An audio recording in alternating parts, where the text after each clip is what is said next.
Hello, everybody. Welcome to another installment of Show to Be with Mike G, the show of Seattle, the show of coffee, the show of trombone. Lots of stories today with the education chair of the Houston USBG, Mr. Alex Negranza. We talk about Anvil. We talk about Seattle. We talk about a former career as a barista. There's a lot to this conversation, and one thing is very clear. Alex is extremely organized and extremely driven. I guess you have to be to pass that blind tasting of spirits at Anvil now, don't you? So hope you guys enjoy this chat with Alex Negranza. I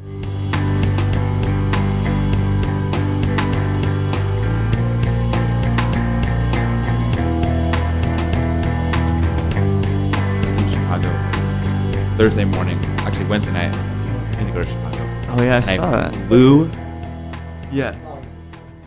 I flew to Chicago for 8 hours, and yeah.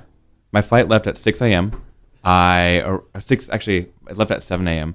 I landed in Chicago at 9:30. Yeah. I spent, a little bit of time having coffee, but I go straight to Intelligentsia in Logan Square. Yeah. And I walk up to the barista, and I'm just like trying to get my, what's going on, what's happening? And I'm like kind of moving along through the line, and they're like, for here to go, sir. I'm like, espresso for here, and then a coffee to go. And I'm looking around, and someone's like, Alex? I look up, and it's a barista that I know. Holy shit. And her and I hung out at a house party with a former United States barista champion that I helped train for a competition years ago. Really? 5 years ago. Wait, so the story thickens. It becomes more rich now. There's so many questions. They're just percolating right now as we talk. So she goes, Alex? And I'm like, oh, hi. And it turns out she's a regional trainer for Intelligentsia Coffee, and I'm like I'm holding up the line, and so I look over and I'm like, oh, I'm sorry, and I look over and it's this guy with a pig and punch or a swig and swine shirt on. Are you kidding me? And I'm like, hi, I'm Alex. And he's like, hi. I'm like, sorry, I've been to swig. I feel like we should know I need to know you because we probably have a lot of friends in common. You know, like you have a swig and swine shirt on. I'm a bartender. And it's like you get him at Buffalo Exchange or some shit. Like, they'll just, like, pop up. Yeah, exactly. So it turns out his name's Ube. Really awesome guy based out of Chicago. Mm-hmm. I think I'm saying that right. But, and he's a cap. He's heading down to Tails. I'm like, great. Dude. Awesome. And we just, happened to meet in line in this weird moment, 5 minutes of me being in Chicago. The world, it's funny because, everything, size is perspective. And you don't have to make a joke about that, right? Like, it is. Like, China's huge. Yeah, China seems huge, right? I've seen on the map, massive billion-plus population. But as things kind of go and you find yourself in these random places around the world really does become a lot smaller. Like, you can be in Japan. We meet someone that we knew. In China, it's like, holy shit, you worked at Anvil. Like, yeah, this place, right? Like, that happens. Yeah, that happens. Totally I've heard so many stories about, I don't know if I remember if it was Bobby or Jesse, but they were at a bar someplace in Europe, sat down, and they started talking, and someone was like, so where are you from? I'm like, oh, Texas. Oh, I have a friend who owns a bar in Houston. He's like, that's where I'm from. And turns out this world gets smaller and smaller, and turns out that they knew Bobby, and they were just like, all right, I gotta go. It happens all the time. But I think that what that really gives credence to is the industry as a whole, and this is kind of an interesting topic that's grown.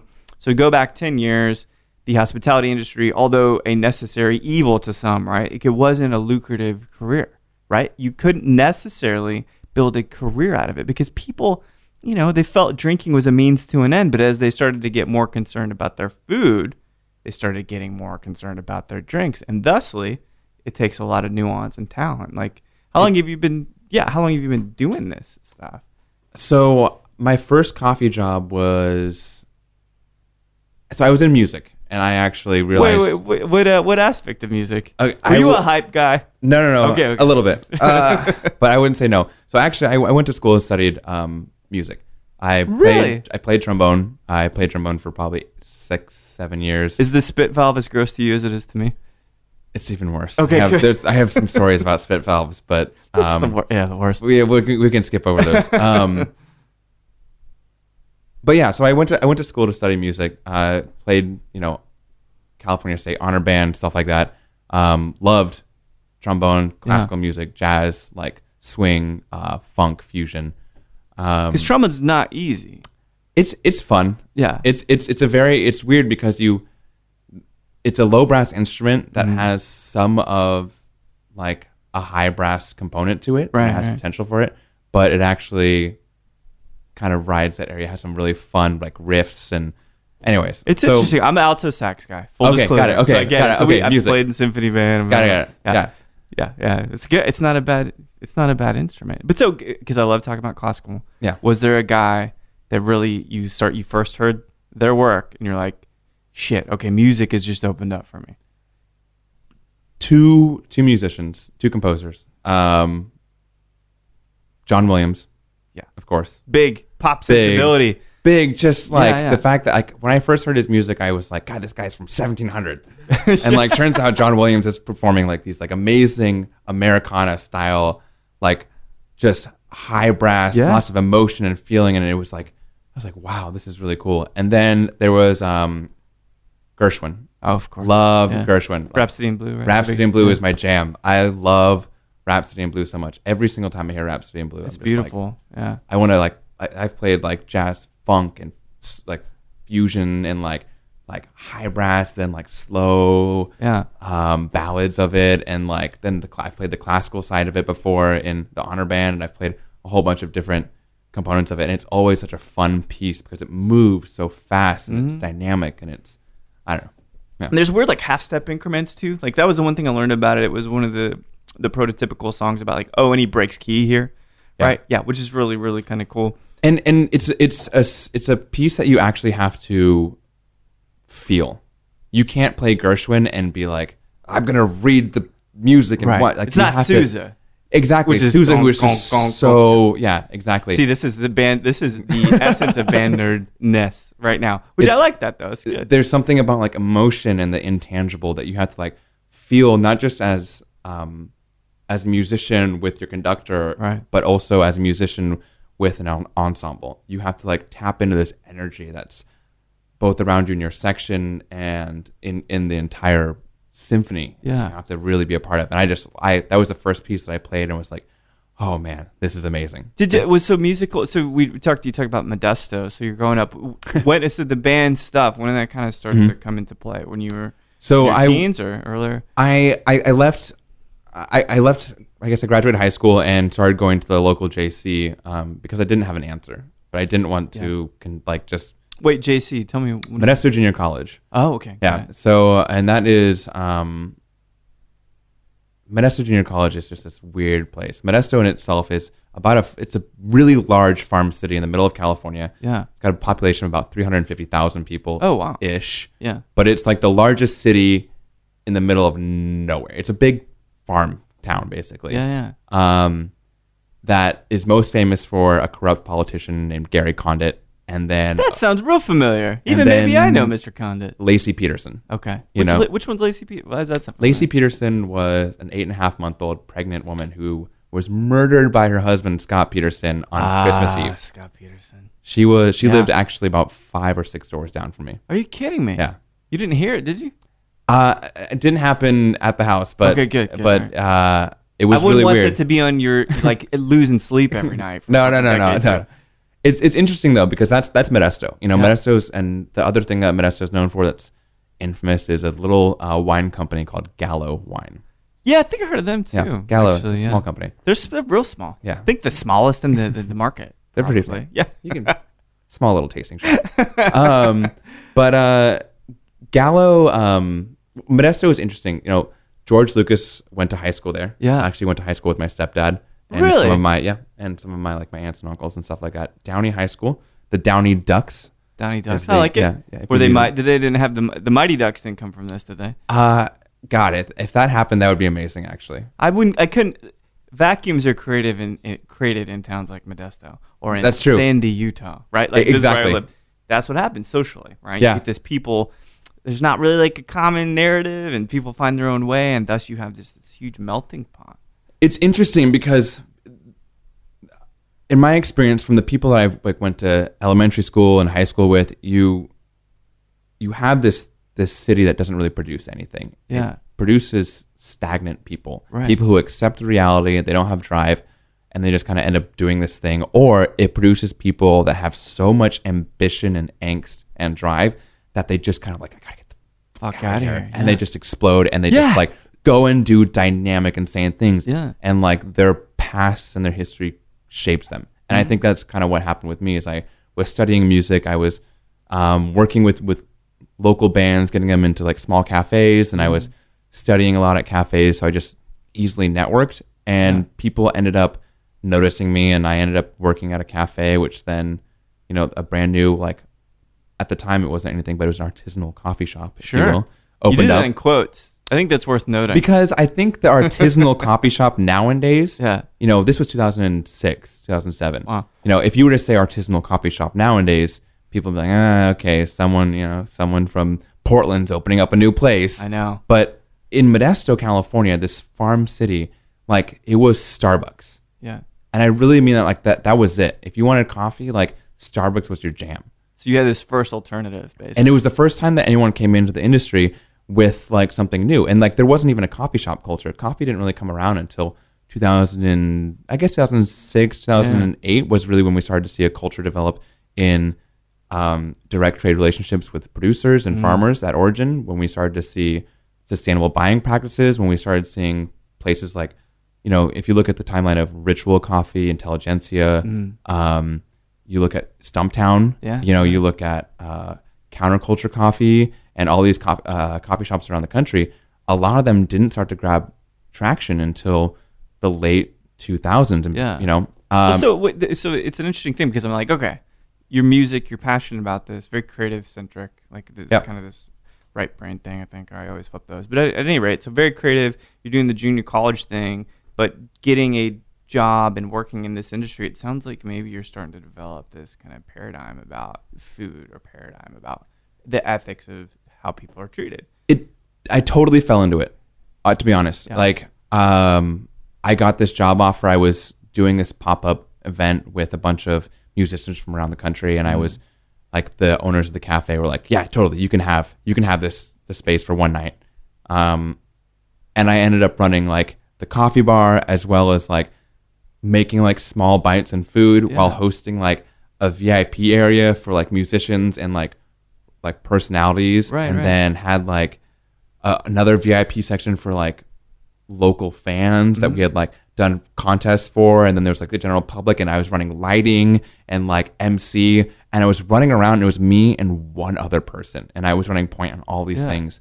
And a small owner of a new coffee shop that was opening up found me and was like, hey, you should come work for us. Right. And basically just grabbed me and hired me. That's incredible. But so where did you even get a sense to understand how to do that stuff? Were your folks, like your stepdad or your mom, they in the industry? I have no history of nothing, right? No, my stepmother is a government economics teacher for seniors in high school at Modesto High School. Well, we could draw some kind of weird gray parallel to your ability to understand costs.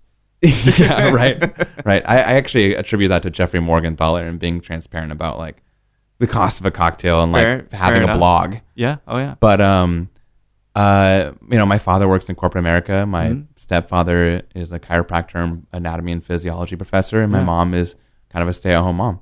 So like, there's really no sense of like of service industry or serving others or anything like that in my family. But just you guys are all erudite, very, very academically driven. You want to learn. That's what it seems like. Everyone in my family. Everyone in my family was that way. It's like, get a college degree, get a family, get a house. My grandparents are, my dad's side of the grandparents are first generation in the United States. Oh, wow. He was from where? From the Philippines. So he grew up in the Philippines. My grandfather was in the Navy for the Philippines, and through the lottery system was able to come to the United States and settle his family here. But my entire family was born in the Philippines. My dad, my aunts, my uncles. No kidding. And so I think a lot of their mentality, this comes from psychology too. I studied psychology and music. Those you are my and I two both. things. We're going to keep talking about this shit. If Freud doesn't come up, I'd be real surprised. Kinsey and Freud are my two. Sex and thoughts. I guess. Yeah. That's about it. Thinking about overanalyzing sex. There you go. There you go. Perfect combination. But my father was kind of the first one to settle into the States. Mm-hmm. And so I think that a lot of my aunts and uncles, their goals, which I hope they don't ever hear this, is to like settle. I'm going to find them now. Yeah, just like find them on Facebook. Negranza. Is to find a partner, find a house, right? And raise a family. And that was it. That's the dream, right? That's for decades. That's been the dream. I think that's been the American dream for a long time. But flawed or not.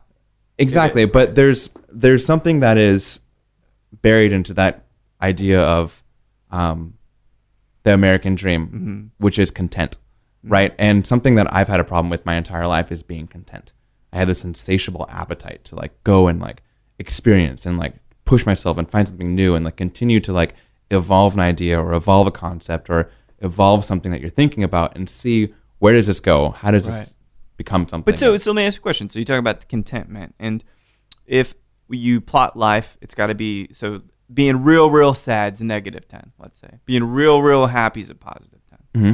So at the end of the day, all I really want is a culmination of moments that puts me right at like a 1 or 2, like average it out. So the thing about contentment, which is really easy, is it sounds like, isn't contentment a little bit more of a subdued form of ambition and being like a go-getter, which you're kind of talking about that stuff, which I almost feel like the stress of doing new things all the time, which I appreciate, would be disparate from being content. It's interesting because I think what inevitably no, I'm just kidding. Inevitably what ends up happening is I saw this in some of my relatives and like my sister, who could not be more separate. You know, she's so different than me. Yeah. But it's, you get to this point where you accept your reality. Mm-hmm. And so much of me has gone against accepting a reality, right? Why do you have to accept your reality? There's this quote that I read early on. I was probably 17 or 18, by a philosopher named Marshall McLuhan. Okay. Actually, and the quote is, "There is absolutely no inevitability as long as there's a willingness to contemplate what is happening." Absolutely, yeah. And I was just like, wait a minute. That's so crazy to think about. Like you're a victim if you allow yourself to be a victim. Right. Like you're totally, if you don't like something about your life, do something about it. Totally. The world's a stage. If you want to play the part the rest of your life, so be it, right? You Exactly. want to be a house mom, you want to be a house dad. It's fine. Yeah. No one's going to be pissed at you, but we're only here once or twice, whatever, right? Yeah, exactly. And we have this one chance to like really overextend ourselves in every way. And if you don't, I feel like you're kind of just cheaping it out. Yeah, I agree. And I think that's been a constant drive behind me through music, through coffee, through bartending, and through hotels and hospitality and like all these other things that I've done in my life. Like it's always been like, great, you want to do something different? Then do something different. Totally. Like no one's holding you back. Exactly. Right? And that's like, I've gone through so many different, like that's what got me to move to Seattle. Yeah. It's what got me to move from Seattle to Houston. It's what's gotten me to like experience all these crazy things that I've done and work for the people I've worked for. Never stop stopping. Yeah, exactly. Just like do something. That's my favorite. Try something. Yeah. So did at some point though, I think maybe we both made this decision, but music would remain something we always loved, but it wouldn't become the way that we made our living. Exactly. They got to this point in music where I realized that if I was going to make a career, make a life for myself, and I was going to be happy with it, that I would have to do things I didn't want to do. I'd have to work way too hard, and I would have to work for music, and I couldn't love music. Right. I couldn't, and like there's this balance that gets lost. Yeah. And so coffee was this really fun and new thing, and I was like, great, I'm gonna go do coffee. And I loved coffee. And then I had the same issue with coffee. I was like, coffee's not a sustainable lifestyle, and like there's all these things that are broken in the coffee world on the barista side of things, of not being able to have health insurance or overtime or the proper training or the support structures or whatever it might be. Heart palpitations. That's another one. People don't talk about that. Exactly. I had 9 cups of coffee today. One time, I used to do a lot of Seattle, Washington's home of a lot of espresso machine manufacturers. Oh, okay. La Marzocco has their only other world office except for out of Milan. Oh, wow. It's Milan and Seattle. Senesso is a manufacturer based out of Seattle. Slayer Espresso Machines is based out of Seattle, and 2 of the 3 largest espresso like supply companies are based out of Seattle, with the third one being about an hour outside. That's crazy. Why is that the mecca of? It's coffee. Yeah. Starbucks. I don't know if you've heard of Starbucks. It's it's a big thing in Modesto, California. It's from where? It's Portland. Is that right? Definitely from Seattle. Definitely from Seattle. But no, that's interesting to think that like San Francisco's fish land, right? Wharf, right? Like seafood and all that, and then Seattle, which also has a wonderful market and all that. But like to think that there's probably more fish based out of Seattle than San Francisco. You're probably right. Yeah. Well, there's Gap and stuff. It's Alaska and Gap and we can skip that. But it's like Seattle, the city that coffee built. You know what I mean?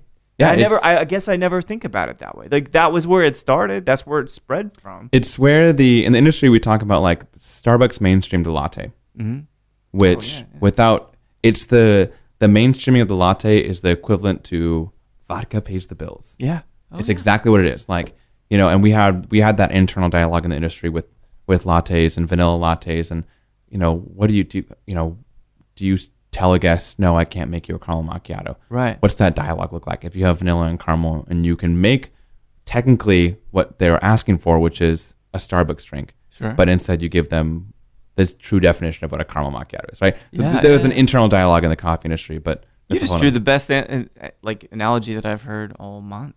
It's still early in the month, but still that actually frames it for me perfectly. Because vodka, come on, how exciting is that shit? It's not really very exciting at all. But it is a means to an end, and for some people, it's the exact perfect introduction they need to get into something more meaningful, like gin. Right. It's funny because I don't know how I didn't have this revelation earlier in the bartending world, but they come up to me and like, I want something vodka. I don't know what I like to drink. I just drink vodka and sodas, and you're just like that. You literally are giving nothing. Yeah. Like you have given me the fact that you like drinking alcohol and that you don't know who you are as a person, and like that you don't know how to articulate what you like as a human, as an adult. A lot of flaws here. And and as a bartender, that gets so frustrating. But obviously, there's a lot of you can read in between the lines. It's like customers reaching out to you. They like don't know how to articulate the same vocabulary that you have, which is totally fine. And I realized the other day, I was like, man, I'm just going to serve every single person that wants a vodka soda, or I don't know, something like a vodka soda, not too sweet, but like I'm going to serve them an Aperol Spritz. Oh, perfect. And every single one of them is going to like it. And then immediately afterwards, whether it's after I give it to them or while I'm making it or when they come back, they're going to ask me, what was that? Yeah, I want something else like that. And that immediately opens up a dialogue where we're on the Gateway same page. Drug, the Aperol Spritz. Aperol Spritz. Yeah, exactly. I never thought about that before. It is the perfect. It's the perfect. I want a vodka soda, something not too sweet. Aperol Spritz. Yeah. I don't know. I just like it happened a month ago, and I was incredible. Like, "What's wrong with me? I've been bartending wrong my entire life." So you're going to transition to the Aperol brand ambassadorship real soon. That's it. It's just Aperol and Scrappy's lavender bitters. Makes perfect sense. Champagne and soda water. Well, so can I make the assumption that coffee took you to Seattle then? Or was it just like, I want to get more immersed in the culture, so I'm just going to go to where the culture is? Coffee took me to Seattle. I went to Seattle with $200 and 2 duffel bags. Actually, $300 and 2 duffel bags, and that's it. That had gold bricks. So oddly it was enough, gold bricks, and it was like $6 million. I don't know what the bricks. See, if you paint the picture, sometimes it's a different narrative. Like, oh man, Alex was so poor. Like, no, he actually had a lot of like liquid assets. On him. Seattle was such a crazy experience for me. I went there with nothing. I worked for a boutique youth hostel.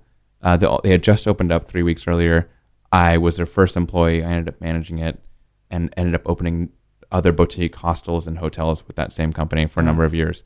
And like got involved with coffee and like studied coffee and just kind of like had this transition of like, at one point I was homeless in Seattle for about, 3 months. And at other times I was living in like a 4-story mansion, with a couple of roommates. Like -10 plus 10. Exactly. See, so now you're coming back to contentment, which is which apparently is Houston, Texas. I don't know. Yeah, Contentment is Houston.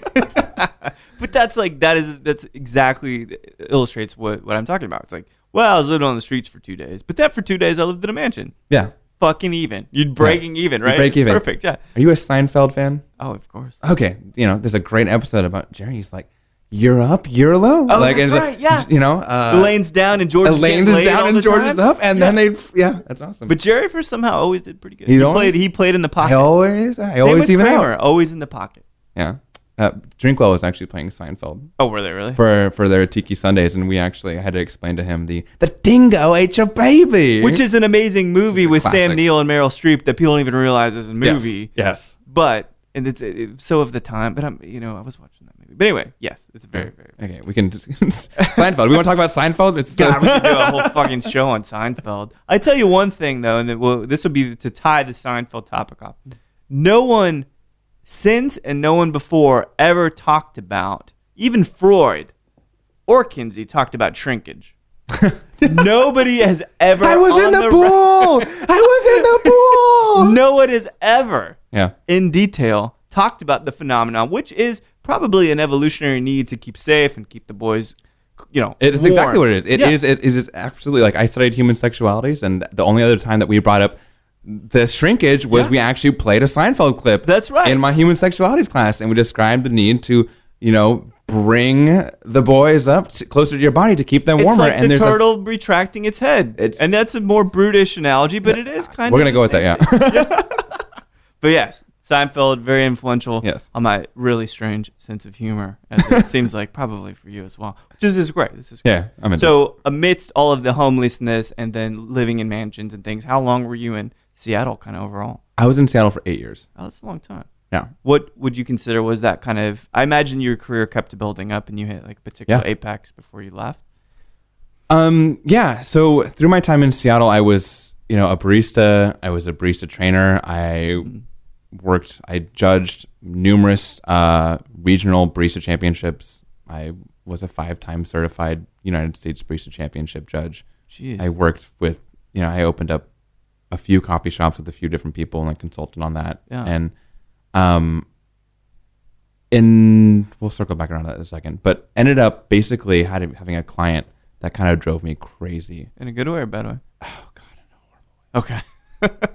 The only time that I'll ever socially accept the term like drove me to drink. Yes. Like, because I think in the industry it's really hard to like use that term. And, it's like my pants don't fit anymore. It drove me to drink. It drove me to drink. Well, Gosh. that's not really the essence. I of got it. bitters on my shirt. I got to take a shot. No, but like, I think that Stuart looks at this. But this client just drove me crazy, and like it was bad. And I could either go home and take a left and go 4 blocks, or I could take a right and go 6 blocks and go to the bar. It's like home 4 blocks, the bar 6 blocks. And so I started going to this bar once or twice a week, 2 or 3 times a week, 3 or 4 times a week, 7 days a week. Open to close. Yeah. And I actually, for some idiotic reason, I ended up drinking there. I think for 2.5 months straight. I saved my receipts. I spent over $6,000 there in 2 months. 2.5 months. It was like, I'm actually kind of impressed. But that was the start for me in alcohol. Yeah. Is I would go there and I would, the first cocktail I ever fell in love with was a improved rye whiskey cocktail. Okay. And I would come in and it was on the menu and I was like, I want an improved rye whiskey cocktail. And then they took it off the menu and I would come in and I'd be like, I want an improved rye whiskey cocktail. And I would sit down and I would make them give me rye and I would make them give me, maraschino and bitters. And like sometimes they would put absinthe in it and there was absinthe. And I would have them give me the drink and then give me all the components side by side, and I would taste them. And I'd have them ring me up for another drink, and I would just dissect it. And then inevitably, I would just come in and say, hey, give me whatever you want, and then give me the 3 or 4 or 9 ingredients that make up that cocktail. You're reverse engineering it, man. And I would taste it, and then I would drink all the different components separately. Yeah. And then decipher, like, okay, how does ice change the way that the palate perceives this? How does temperature change the way I perceive this? If it's a drink that's served up, how does this change? And I started having these conversations more and more on like the slower Sundays and Mondays, and that inevitably drove me to like having the GM one day being like, "Hey, you want to work in bars?" And so that's how I got hired at Tavern Law, which is in Seattle. It's owned by Brian McCracken and Dana Tuff. Did that make sense like at that point? Because this is a very, very easy narrative. Like each thing you're chipping away, do the music thing, which allows you to think kind of creatively, but also analytically because you have to feed this piece within a much larger organization, if you will, right? Right. Feeling Right. it. Talk about Gershwin, and then so you move to coffee, which is to me a little bit less dynamic than a cocktail, only because of the regionality, and then a single bean gives you all these different flavors, blah blah blah blah blah. Right. Then you go into the cocktails, and you're like, okay, get this, cool, good cocktail. Now give me the components. Of course, you're gonna work at a bar. Like Right. it's like, of course, right? Right. It makes perfect sense. They hired me initially for my palate. Yeah. Actually. And I actually got hired at Liberty Bar and Oh, wow. and Tavern Law within 2 weeks. I got hired at Liberty first, actually, because Tavern Law didn't have any room. But I remember sitting down with Keith Waldbauer, who was one of the current owners at Liberty at the time. Yeah. And he was like, I don't know, baristas. And like, and Sometimes, yeah, I feel the same way. this was 2009, and wait, actually probably like 2010. And it didn't make sense. Yeah. And he was like, all right, we're going to take a chance. And started bar backing. And, this client I was consulting with didn't like it. And inevitably I was just like, man, you know what? I'm not really into coffee. It's not a sustainable lifestyle. And I was like, you know what? I need a break from coffee. Yeah. I'm going to take a sabbatical. Sure. Palate cleanser, no pun intended. Yeah. But that makes sense. That's how this whole thing works. Yeah. It's like, oh, well, I was a lawyer, but then I wanted to bartend a little bit, get my mind off the line, So I took a 6-month sabbatical from coffee to study bartending. And like, what is it like to be in the bar world, right? There's this interesting idea, right? That the barista as a person prepares a person for their workday. Yeah. And inevitably the bartender kind of prepares that person to like, all right, I'm going to just stop for a quick beer. I'm going to have a quick martini. I'm going to have an old fashioned. Right. I'm going to go home. Or like, maybe I'll go out with a drink with the buddies from work right before I go home. Right. And there's this social lubricant, both prepping for and ending the day of your work day. Right. And there's this like, the barista and the bartender are the yin and yang, right? They're bookends. They are. They really are. They provide this like, they're baristas, right? And the true term of a professional barista is someone who serves hot and cold, alcoholic and non-alcoholic drinks in the day and night. And I was like, if I'm going to call myself a professional barista, if I'm going to travel the country judging the most prestigious competitions, what does it mean to be a professional? Right. And inevitably, I was like, I need to study what the fuck is a Manhattan? Right. I don't know what a Manhattan is. What makes Manhattan a Manhattan? Is it rye? Is it bourbon? What vermouth do you use? Why do you use that vermouth? Is it Angostura or is it orange bitters? God, do people get really frustrated because you ask a bunch of questions all the time? I do the same thing, so I know what that feels like. This is brilliant. What's in it? Cool. What region is that from? What's the proof on that? I ask questions in a way. At the time I was asking, I'm sure that if you were to ask these bartenders, they'd be like, God, I fucking remember you. I hated every moment you came in. And we all have those customers. Like, oh God, I'm going to go take my break now. But like, there's I think at the time I was asking questions, or I like to think I was asking questions in a way that allowed me to train myself. That was my whole philosophy in coffee was don't train people how to train themselves. Totally. So that when they leave you, they know how to find the answers themselves. They know how to get the resources. You've given them the opportunities and the structure to be able to do these things for themselves as they move forward. And so I kind of had that philosophy in the way I taught myself too, which is don't ask someone to tell me the difference between rye and bourbon. Right. Like give me a rye and give me a bourbon. And then let me sit there and kind of taste them and talk about, oh, this is a little bit spicier. And like, oh yeah, rye adds a little bit of a spice, And so that's kind of how I pursued my education without actually being involved in the alcohol industry. Going back to, because you talked about the junior college thing. Did you ever go to the 4-year uni thing? No. No. What'd you folks think? Because if they're like, dude, you got to buy a house, you got to have a family, you got to get a degree. It's funny. This has kind of been like the first year that my parents have come around to being like, we really didn't know what the fuck you were doing, but here you are. You're doing just fine. And I can only imagine it, whenever I have kids, like looking at my kids and looking at them like, all right, I'm gonna move to Seattle with $200, no plan, gonna be a barista.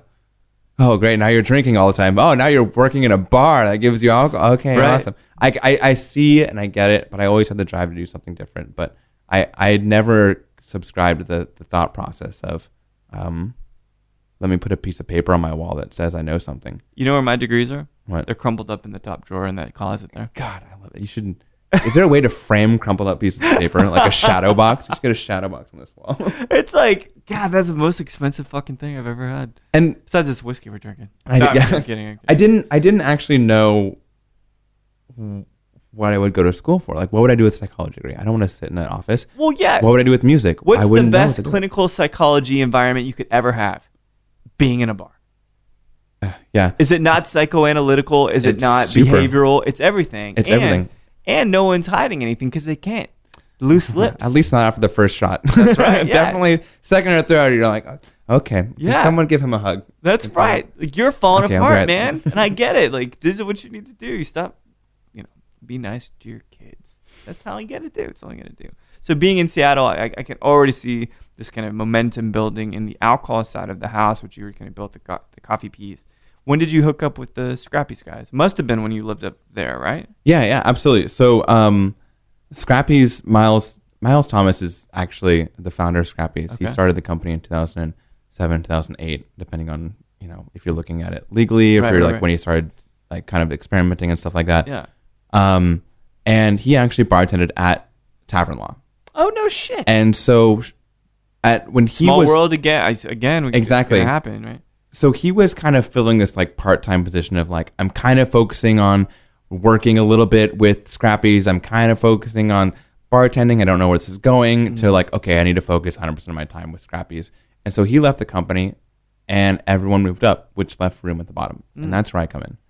So Scrappy's, has always been a part of my life since day one of bartending. Just a tool for you. And it's just been like a company that I've always liked working with. I enjoy their products. I've enjoyed like, they were always right there. Right. Here's bitters, here's Angostura. Regan's wasn't on the market yet. Here's stuff with glycerin in it, and here's these bitters. And I remember being like, wow, these are really great. And that's just something that happened. So when I moved, I'm slightly familiar with them. You talk about the lavenders, which I'm familiar with that one. Mm-hmm. Give me a couple of other flavors you think really. I mean, cardamom. Our cardamom's great. Yeah. The chocolate bitters we work with local Seattle chocolatier company that does a bean to bar. It's like literally 2 blocks away from where we were based at the time. There's my favorite is grapefruit, black lemon, which is like black lemon. Black lemon is a dehydrated lime. It's a Mediterranean spice. Oh yeah. Freaking delicious. We actually discontinued that a long time ago. It was a short run, special run bitters, and just brought it back online. This month actually we brought it back. Killer. Yeah, but yeah. So orange, grapefruit, firewater, which is a habanero tincture, stuff like that. So all this stuff. Celery is my favorite. Really? Celery bitters, yeah. Celery. You put our celery bitters next to other people. Yeah, sure. It's delicious. It's way better, more punchy. And did it get focused? You focused. Oh, I like that. Focused bitters. It's about celery root, exactly. Right. Celery, no, I'm kidding. There's celery seed. There's like a whole bunch of different celery uses and a lot of botanicals that support celery. Yeah. And still let celery shine. Exactly. And not necessarily like, this is a bitter. Is also, we put celery in it. It's like, these are celery bitters, and everything that we've used supports that structure. So, I don't know. I like that. That's the nerdy side of the No, bitters. I like it. And I can see, again, everything's building, and eventually you're going to own a bar, and we'll talk about that, because you have to. Like, there's no way you wouldn't. Like, this God help me. Doesn't make sense, right? You can understand the production, but imagine, again, these kinds of, the interest in the production piece probably kicks in at some point too. It's like, so now you got coffee, now you got alcohol, you know how to execute drinks, you know how to talk to people, which you already probably did know how. And so this is a perfect bookend, right, for the conversation. So you go to Houston, you go to Anvil. So before we talk about this chapter, which I'm sure is a very formative one and one of the more recent, we're all drinking some whiskey. Yeah. And this is Heaven Hills. They must have found some shit backstocked. It's a 20-year-old from Stitzelweller, straight bourbon rye. 20 years old. I don't even know the proof on it. It tastes like 46-ish. Let's take a look here. It's got a key on it. I'll tell you that much. Because never mind. I'm not going to get into it. They didn't disclose the proof on this really well. This is the second most expensive key in your house next to the rent you pay on this. That's right. That is totally right. 45%. That's about right. It tastes about 45%. Yeah, 45%. So what do you think? This is one of the most expensive failures I've had. Now, it's good for not that much money. I agree. Yeah. It's crazy, right? If you were to give me this and just like blind me on whiskey, Yeah. I'd be like, wow, this is great whiskey. Sure. You know, but like if you were to put a Michter's 10-year in front of me and this, much I'd be more like, dynamic. Yeah. like I would be equally happy, and the price tag is so much different. Yeah. Michter's 10 quarter. is probably one of my favorite whiskeys.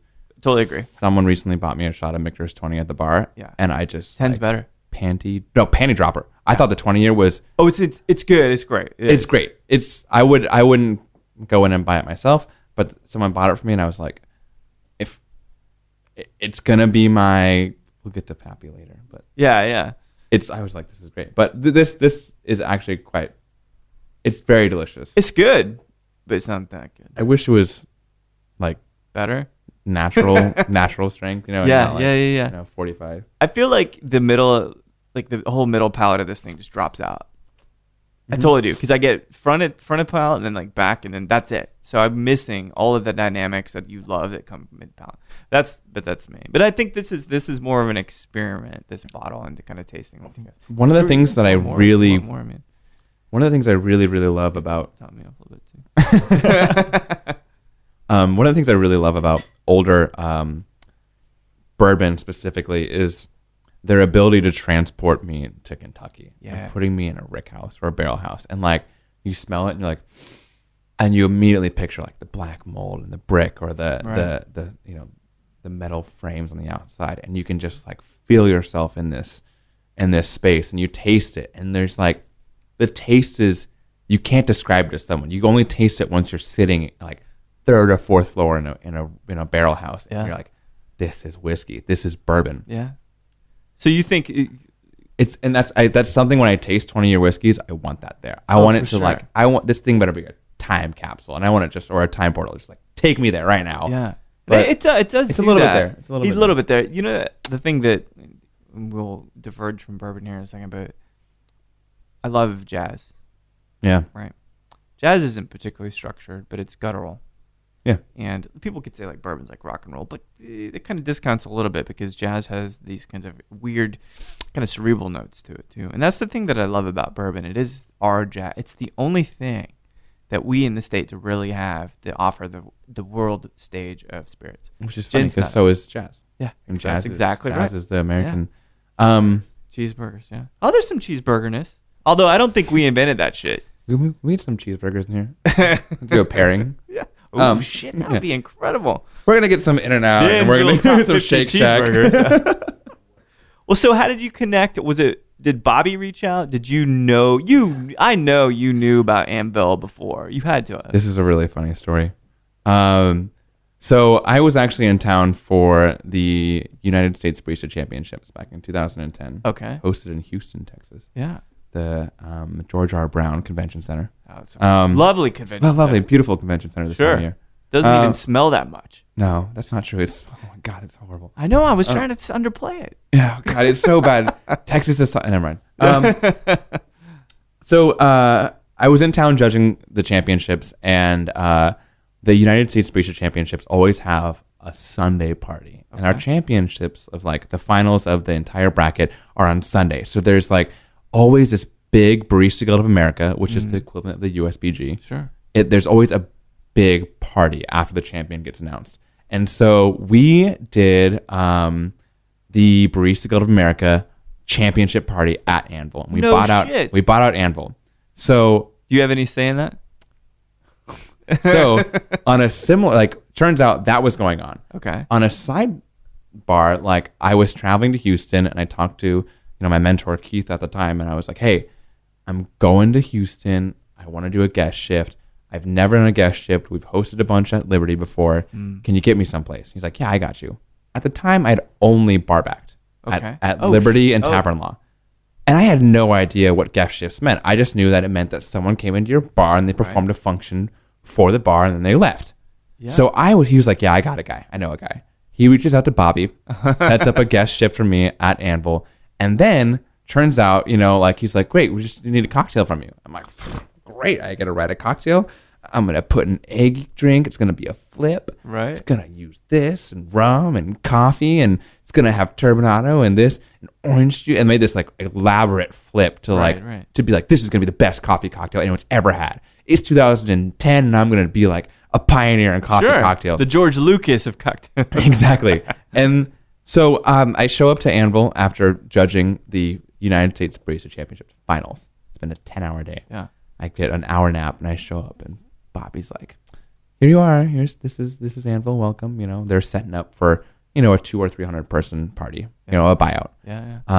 And so I'm walking around, and he's like, "Hey, this is gonna be your well," and I'm like, "My well, cool, okay, awesome. So what do you need me to do?" He's like, "You're just gonna make drinks here." I'm a guy that's doing this thing. So I had no idea that I was gonna bartend. Oh shit. So let's just kind of like put this into frame for everyone who's listening. I, like the very idiot bartender I was, put a flip on a menu for a buyout for 200 to 300 people at a bar that exclusively uses cold draft ice cubes because it's 2010, which we still use cold draft in Anvil, and they only use Boston shakers. So pint glasses with tins on top, egg drinks that need, a dry shake, and then cold draft cube. So basically the shittiest thing you can do to yourself as a bartender. And I'm like, it's a buyout. It's going to be fine. There's only 200 or 300 people. Maybe only 200. 70 or 80 people make these drinks, right? Right. I think what I was told was 600 to 700 people showed up. Holy shit. To this day, I love hearing some of the former staff's like stories about that night, but they were just like, every one of them has this flashback to just like this moment where like, no, I don't want to talk about it. Were you watching yourself disappear like Marty McFly? It was pretty, just like, oh. So that was my first ever bartending shift. And it was at Anvil as a guest bartender. That's incredible. And I don't even know if Bobby formally knows that, but I remember, at the end of my shift, Bobby comes over and gives me a shot, and we start talking. I'm sure I was probably, 2 sheets to the wind at that point, but and didn't really think much about it. Anvil at that point was only a year or two old. Yeah. And we kind of had this like ongoing joke of like, when are you gonna move to Texas? When is it gonna be a thing? Blah blah blah. And on social media, it was always this joke. When we followed each other and friends on Facebook, Instagram, right. Twitter, I guess was the thing at the time. And there was a couple of people who were like the driving force behind getting me there. And at one point, he was just like, "You gonna do this?" And I was like, "No." Why not? And then it just didn't make sense. I was like a beverage director, I was a bar manager, or I owned a company that was like a fine dining pop-up events company that I was doing in Seattle, or I was, involved at USBG, or I had clients. I was just busy and it didn't make sense. Yeah. And suddenly at one point, like my lease was ending, my roommate got engaged to his fiance, and him and his fiance were moving to, have a place. Right. I needed to find a new apartment, a new roommate. I had just left my consulting job, so I needed a new place to live. And Bobby was hiring. Yeah. And so I was like, "Hey, what's going on?" And 6 days later, my apartment was packed up and I was on a flight. What year are we talking? This was 2 years ago, next month. Wow. Yeah. Just in 2 years. Yeah. I had $300 and 4 duffel bags. It was crazy. Yeah. More gold and $100 more than before. The story really, it's starting to shape up. It sounds pretty good. So you get into Houston and do you hit the ground running at Anvil? Yeah. I landed at 8:00 at night. August 31st.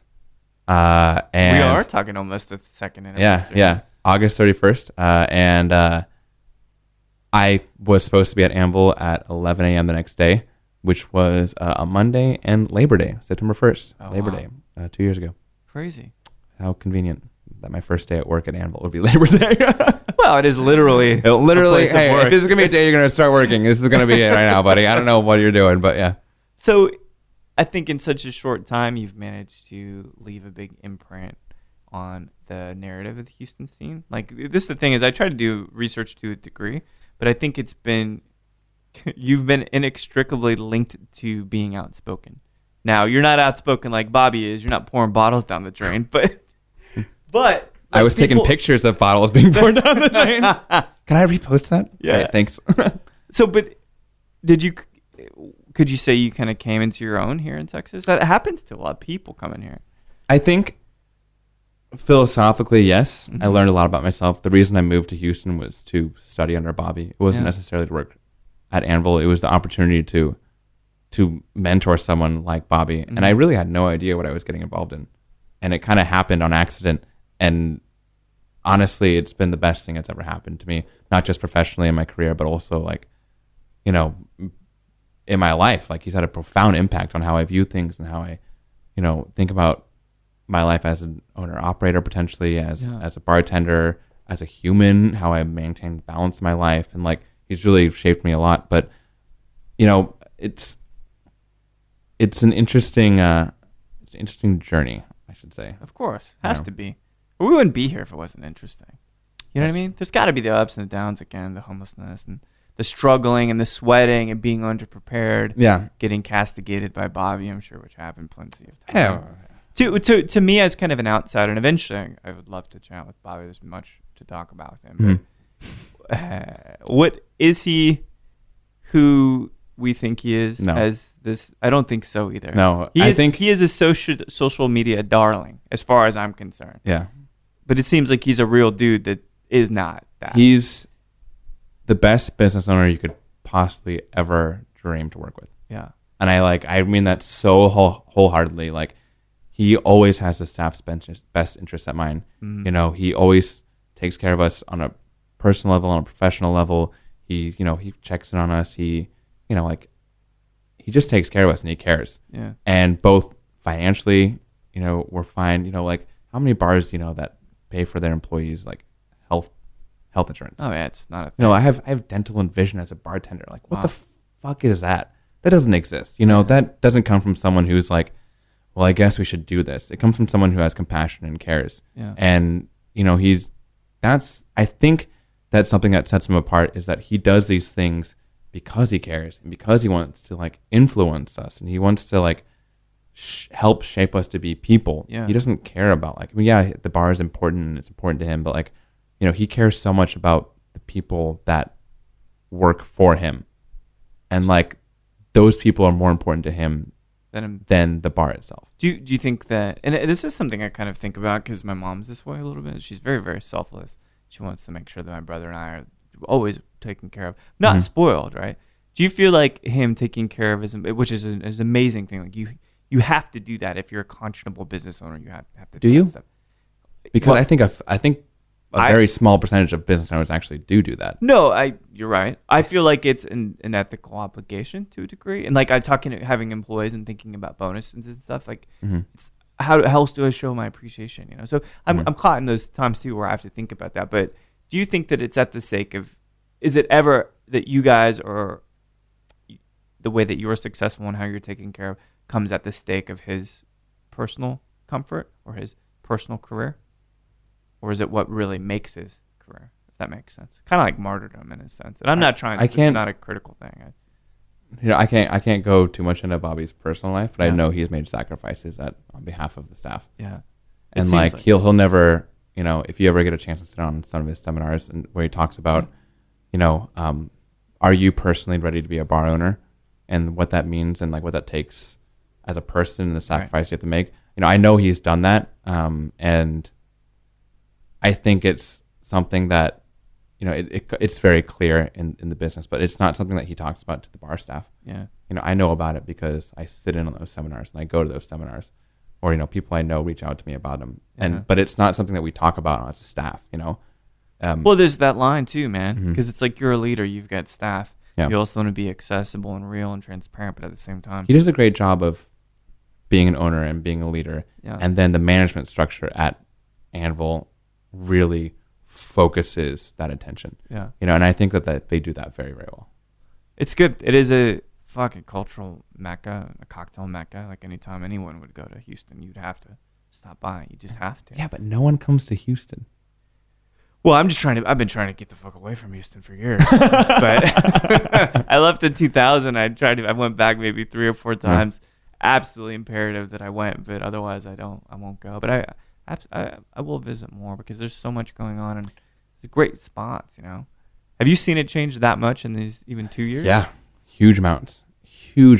I think that, you know, I'm the education chair on the USBG on the board there, and it's funny to see how much the Houston community has changed, because I think for a long time, at least when I first came into it, there was a lot of angst in the younger generation. You know, you had like these key players throughout different bars that drove the national vision of Houston, and like that's all people knew. You know, like we could name a bunch of cities that only have one big key player in it, and we're just like, well, I wouldn't go there to see that one person's bar who's not going to be there. Right. And all of a sudden, there's this younger generation of bartenders who people know, because a lot of our vision with the USBG, since I've been involved, has been to make Houston a place that people understand, to make Houston and Texas in general and that third coast an area that people respect.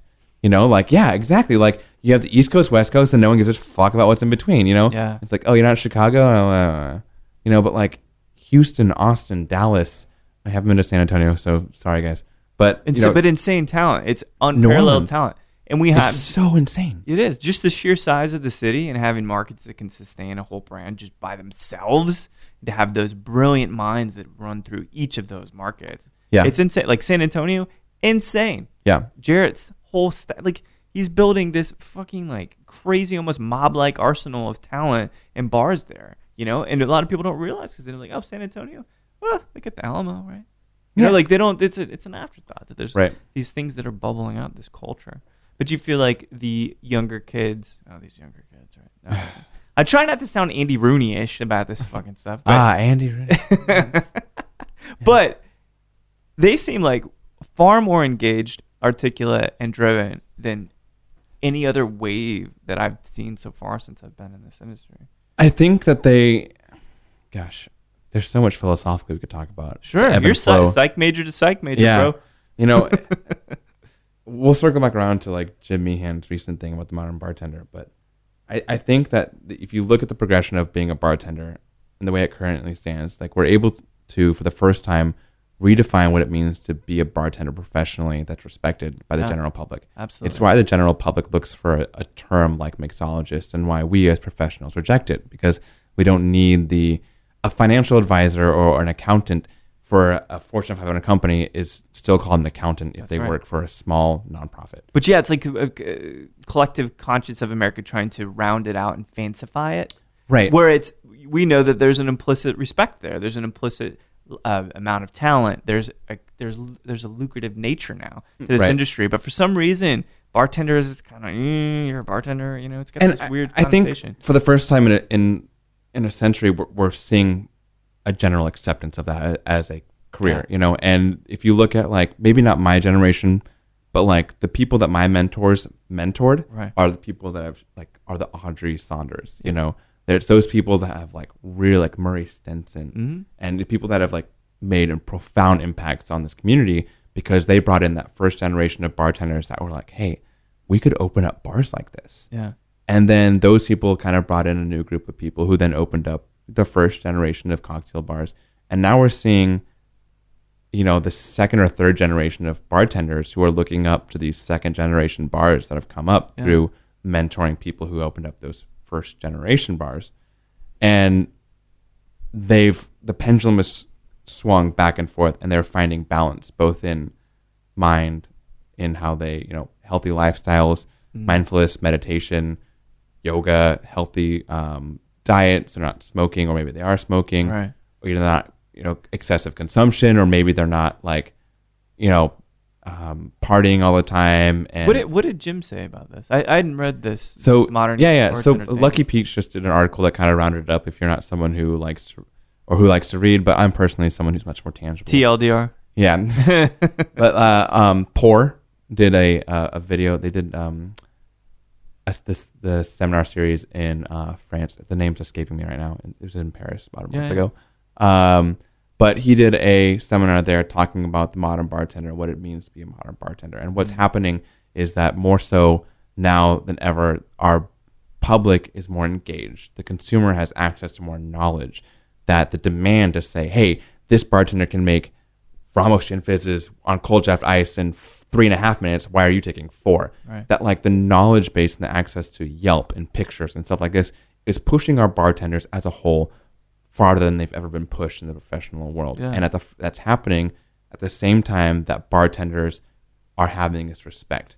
So what does that mean to the sustainable lifestyle of a bartender and what's happening? Yeah. And so it's an interesting battle that we're having in this industry, and it's why I don't want to go to Tales. But No, understood. like, is that Tales is the epitome of like recklessness and excessive drinking and an unhealthy Your lifestyle. body is a whipping boy. Yeah, Drinking, yeah, and it's that's crazy. not like, as a bartender, that's not something I personally like want to embody and stuff like that. Yeah. And I so don't I'm either. just like, it's something. So you that, gonna go? Yeah, I'll be there for 4 days. I refuse to go. I'm gonna run the business from Austin still, and I'm going to treat my body with some respect. It's always different. I'm It's always gonna wake up every morning and go running. Yeah, exactly. Well, there you go. Yeah, I just like I'm not going to any of the parties. I have a dinner planned. I have a private tasting planned, and I'm going to the spirited dinners, and that's it. That's good to be calculated like that, because you got to, again, if you don't take care of yourself now, you're gonna get real fucked. And then we're seeing far too many people expire earlier than they should. It's exactly what Jim Meehan talks about. Yeah, Is that he's like, being in this industry, is like a light, and like, how long will you burn it, and like, how are you gonna shine on this industry? Yeah. Are you gonna burn out because you make unhealthy lifestyles? Like, Right.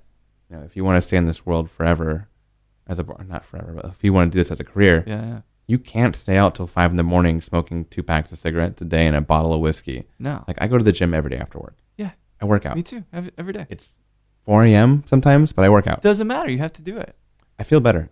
It's better than because you're literally flushing the toxins out. I mean, it's quite helpful to do that. It's a decompressing. I either sit at a bar or at home with like my shirt off, pants may or may not be on, drinking a bottle of whiskey, and like pulling the cork out with my teeth and spitting it on the ground and just drinking until I pass out. Or I work out and I feel great and I have a bite to eat and I get ready for bed and I go to sleep and I feel great the next morning. Absolutely, because you're better at your career and you're better to people when you're better physically and mentally, which the two are completely linked. Yeah, I don't think people understand that in the bar. I don't think so either, but people don't want to be healthy. It's hard.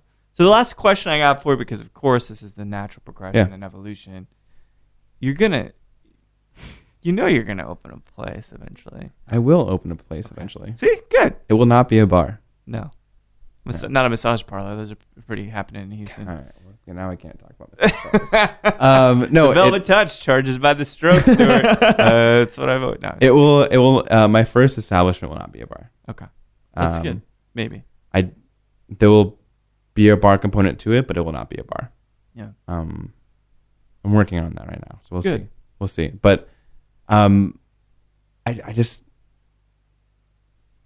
being a hospitality professional, I don't think that my best use of time is necessarily in bars to really like deliver some of the ideas and concepts I have. I think there's some really interesting concepts in hospitality that can be, that can really change the way that we, both in bars and coffee shops and in hotels and hostels, perceive hospitality and how we deliver that type of experience. And that's what I'm going to focus on.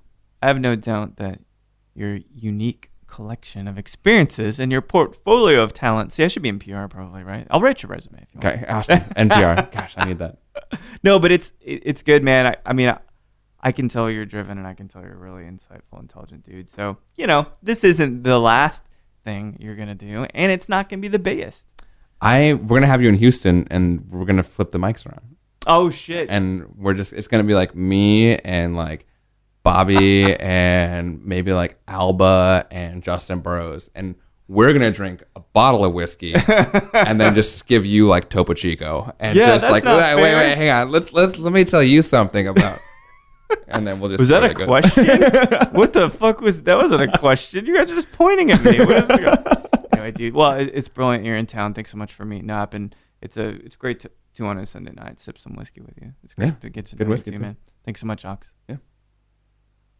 Well, there we have it. What do you guys think of Mr. Alex Negranza, formerly of the Liberty in Seattle, at Anvil, slinging those drinks and also traveling around preaching the gospel of Scrappy bitters. Also in the room, I guess you guys might have heard some side conversation with Stuart Humphreys of Pass and Provision in Houston as well. So it's good chatting with Alex. It's good to talk to more coffee guys. You know, there's a whole other world out there outside of this industry that runs exactly parallel, almost an alternative dimension in the coffee world. Thanks so much, Alex, for stopping by, and thanks so much for sipping some of that fine 20-year-old Stitzel-Weller at my house.